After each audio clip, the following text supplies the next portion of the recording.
नमस्कार दोस्तों, आप सभी का स्वागत है। दोस्तों, आज के इस कहानी के जरिए मैं मन को वश में करने के लिए क्या करें बुद्ध की कहानी शेयर करके आपको बताने वाला हूं कि आप मन को वश में करने के लिए क्या कर सकते हैं। तो बिना समय को गंवाए चलिए जानते हैं कि हम सब मन को वश में करने के लिए क्या कर सकते हैं। अगर आप इस कहानी के पीछे के तर्क को समझ लें तो आपका दिमाग काबू में हो सकता है।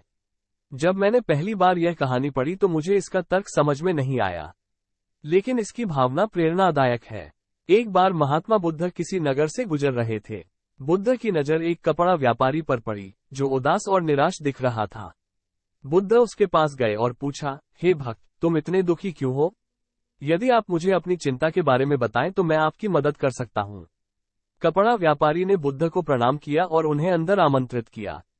व्यापारी ने कहा कि जब से मेरी पत्नी की मृत्यु हुई है, तब से मेरे छोटे बेटे की देखभाल के लिए घर पर कोई नहीं है, इसलिए मैं हमेशा उसे अपनी दुकान पर लाता हूं। लेकिन वो मेरी दुकान पर आने वाले हर ग्राहक की पग है और कभी कभी उनका बैग उठाकर बाहर फेंक देता है। मैंने डाटा को बहुत समझाने की कोशिश की लेकिन वह नहीं समझा।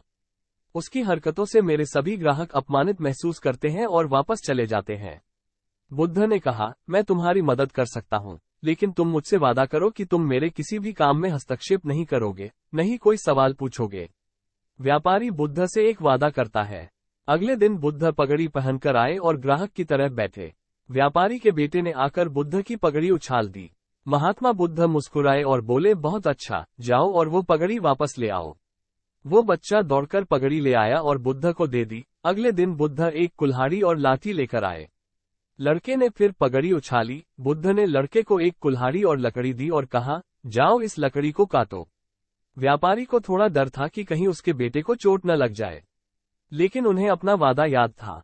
7 दिनों तक महात्मा बुद्ध कोई न कोई नया काम लेकर आते और लड़के से करवाते। जल्द ही लड़का भूल गया कि उसे किसी की पगड़ी उछालनी है। व्यापारी बहुत खुश हुआ और बुद्ध को धन्यवाद दिया। मैं जानता हूं कि इस कहानी और मन के नियंत्रण के बीच कोई विशेष संबंध नहीं है, लेकिन पहले आप इस तर्क को समझ लें। यदि हम अपने मन को अपने अनुसार कार्य नहीं कराएंगे तो मन अपने अनुसार कार्य करेगा। यदि हम मन को अपनी इच्छानुसार नियंत्रित कर ले तो मन को नियंत्रित किया जा सकता है। मन 2 तरह से काम कर सकता है। पहला, मन अपनी इच्छानुसार काम कर सकता है, या दूसरा, हम मन से अपनी इच्छानुसार काम करा सकते हैं।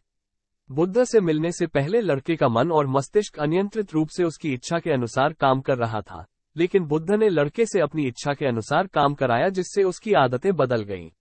दोस्तों, हम आशा करते हैं कि आपको बुद्ध की यह कहानी पसंद आई होगी। वीडियो पसंद आई हो तो लाइक करें और चैनल को सब्सक्राइब करें ऐसी ही और वीडियो के लिए। धन्यवाद।